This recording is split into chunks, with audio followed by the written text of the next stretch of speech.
Bonsoir à tous et bienvenue dans votre magazine C'est votre santé comme chaque jeudi. Et ce soir, on s'intéresse surtout à vous, mesdames, puisqu'on évoque ensemble le cancer du col de l'utérus. Un cancer qui peut être bien soigné s'il est dépisté à temps. Quelles en sont les causes, les symptômes, les traitements?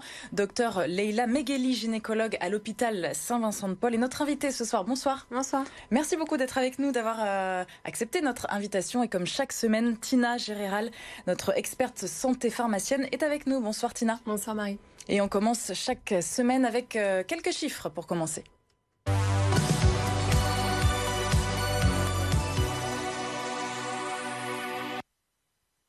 Seuls 53% des femmes dans les Hauts-de-France se font dépister. C'est en dessous de la moyenne nationale. 53 ans, 51 ans, pardon, c'est l'âge médian du diagnostic. Alors on revient avec vous, docteur, sur ce dépistage. 53% seulement dans la région. En quoi consiste le dépistage? C'est vrai qu'il n'est pas forcément connu du grand public. Oui, donc le dépistage consiste en un prélèvement au niveau du col de l'utérus qui est réalisé à l'occasion d'un examen gynécologique. Donc c'est un prélèvement qui est complètement indolore et qui est réalisé à partir de l'âge de 25 ans. On en fait un à 25 ans, un à 26 ans. S'ils sont normaux, on espace à 3 ans jusqu'à 30 ans et ensuite on espace à 5 ans.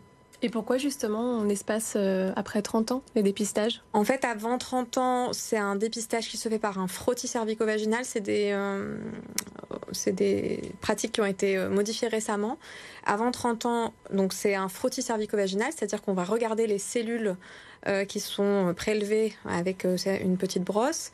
Et c'est un examen anatomopathologique. Alors qu'après 30 ans, on fait ce qu'on appelle une PCR-HPV. Pour la détection du papillomavirus, qui est le virus qui est responsable de plus de 90% des cancers du col de l'utérus. Oui, on va y revenir justement. Qu'est-ce que c'est que ce cancer, tout d'abord, pour visualiser un petit peu le col de l'utérus? Donc le col de l'utérus, c'est la partie que nous, gynécologues ou médecins, on voit lorsqu'on met un spéculum. C'est une partie qui est au fond du vagin, c'est la partie visible de l'utérus. À laquelle on accède par le vagin. Et donc c'est un cancer qui se développe sur les cellules à ce niveau-là. Alors comment est-ce qu'il apparaît, le cancer, globalement? C'est-à-dire C'est-à-dire, est-ce qu'il y a des symptômes qui sont évocateurs de l'apparition des cellules précancéreuses? Alors les cellules précancéreuses, la plupart du temps, ne sont pas symptomatiques. C'est lorsqu'on arrive au stade de cancer où on peut avoir des symptômes qui sont globalement des saignements, la plupart du temps provoqués lors des rapports sexuels. D'accord, donc c'est pas forcément identifié par les patientes. C'est pour ça qu'il faut une régularité dans le dépistage. Oui, et puis ce qui est très intéressant dans le dépistage, c'est de dépister des lésions précancéreuses et non pas forcément un cancer. Parce que des fois, les patientes, elles ont peur de faire les dépistages parce qu'elles ont peur un peu du diagnostic de cancer. Oui. Mais en réalité, le but, c'est vraiment de dépister ces lésions précancéreuses et de les traiter à temps pour ne pas arriver justement au stade de cancer. Et ces lésions précancéreuses sont complètement asymptomatiques la plupart du temps, et d'où l'intérêt du dépistage. Et donc on parle beaucoup du papillomavirus. Ça passe forcément par ce virus qui vient s'installer? Oui, dans plus de 90% des cas, c'est un papilloma. Il y a plusieurs papillomavirus. Certains sont oncogènes, donc peuvent provoquer des cancers. D'autres peuvent provoquer, par exemple, les verrues moins méchants, moins méchants, les condylomes au niveau génital également. Mais oui, c'est un papillomavirus. Donc ce papillomavirus est transmis par voie sexuelle. Et on sait qu'environ 80% des personnes seront infectées au moins une fois dans leur vie. Pourquoi est-ce que tout le monde ne développe pas un cancer ? Effectivement, donc 80% de la population, des personnes, hommes ou femmes, entrent en contact avec ce virus une fois dans leur vie. On sait que 90% des personnes vont s'en débarrasser. Le corps va lutter contre exactement. Le corps va lutter contre cette infection et on finit par s'en débarrasser dans 90% des cas. Et dans 10% des cas, ce papillomavirus va rester. Avec le temps, peuvent se développer des lésions précancéreuses qui peuvent ensuite évoluer en lésions cancéreuses. Et combien de temps justement entre ces lésions et puis l'éventuel développement d'un cancer? On estime qu'entre l'infection au papillomavirus et le début d'un cancer, il faut minimum 10 ans. C'est entre 10 et 30 ans. Donc si on se fait dépister, a priori, on arrive à temps, les médecins arrivent à temps et on le traite comment ? Alors, ça dépend du stade des lésions. On a des lésions, donc pour les lésions précancéreuses, ce qu'on appelle les dysplasies. Et donc, il y a plusieurs stades, 1, 2, 3. Et en fonction du stade, on peut soit surveiller pour certaines patientes, soit faire des traitements au laser. C'est un traitement qui est fait en consultation complètement indolore, ou alors proposer des conisations, c'est-à-dire enlever un bout de colle, et c'est un traitement qui est plutôt chirurgical. Et ensuite, pour les stades, une fois qu'on arrive au stade de cancer, ça dépend évidemment du stade. Et est-ce qu'on est bon élève chez nous dans la région? Est-ce que les jeunes femmes notamment sont bonnes élèves pour aller voir son gynécologue? On sait qu'une fois par an, c'est entre guillemets la règle, même si on peut dépasser un petit peu, mais comment on se situe? Alors, souvent, les patientes, tant qu'elles ont une contraception ou des grossesses, consultent régulièrement un gynécologue. Après, une fois que les grossesses sont faites, c'est vrai qu'on se retrouve face à des patientes parfois qui ne consultent pas, ou alors après la ménopause, encore moins. On sait que le dépistage, à partir de 50 ans, c'est vraiment la période où les patientes consultent de moins en moins les gynécologues. Alors que le diagnostic, c'est 51 ans, donc c'est important. Oui, tout à fait.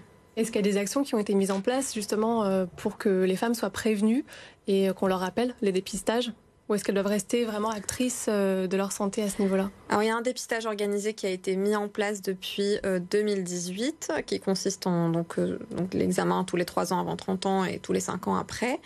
Et en principe, on reçoit une convocation de la sécurité sociale. C'est un 0 reste à charge à la patiente, c'est-à-dire que la patiente n'avance pas de frais. On fait l'examen lors l'examen gynécologique et elles sont censées être convoquées régulièrement pour leur dépistage en fonction des résultats. Alors au-delà du dépistage, il y a aussi un vaccin contre le HPV, on le surnomme comme ça, pour éviter justement ce type de cancer. À quel âge faut-il le faire? Alors les recommandations, c'est entre 11 et 14 ans. Il y a des rattrapages possibles entre 14 et 19 ans. Entre 11 et 14 ans, en fait, on profite du rappel des TP coqueluches pour réaliser ce vaccin. Et ce qui est important, c'est que ça soit réalisé avant les premiers rapports sexuels. Avant la potentielle contamination, en fait. Exactement. Et chez les jeunes hommes aussi, maintenant? Chez les jeunes hommes, et effectivement, depuis janvier 2021, c'est pris en charge également par la sécurité sociale. Dès l'âge de 11 ans également? Oui. D'accord. Donc tout passe par le médecin traitant, du coup, c'est à eux médecin aussi traitant, pédiatre. Ouais. À noter aussi que j'ai pas dit, pour les dépistages, les médecins traitants maintenant de plus en plus font des examens gynécologiques et font les dépistages. Donc certains médecins traitants le font. Le frottis chez le médecin traitant, c'est possible? Oui, c'est tout à fait possible, ainsi que les sages-femmes qui font de plus en plus de suivi gynécologique en ville, sachant que on a de moins en moins de gynécologues médicaux et l'accès parfois est compliqué. Et y compris chez nous dans la région ou dans la métropole, c'est compliqué? Tout à fait. Donc on multiplie les praticiens pour augmenter le dépistage. Le vaccin du cancer du col de l'utérus, il protège pas seulement du cancer du col, d'autres cancers aussi? Oui, le papillomavirus est responsable effectivement du cancer du col de l'utérus en premier. En deuxième viennent les cancers des voies aérodigestives, donc tout ce qui est au niveau de la bouche, etc. Ensuite, on peut avoir des lésions au niveau des voies des organes génitaux. C'est pour ça que les petits garçons maintenant sont aussi concernés par la vaccination, notamment. Oui, et aussi dans le cadre de la prévention de la transmission à la femme. Donc plus on est vacciné, et moins on transmet le virus, et moins on aura Il y a certains pays qui ont atteint des taux de vaccination de plus de 80%. On poursuit, si vous le voulez bien, avec quelques questions de nos téléspectateurs.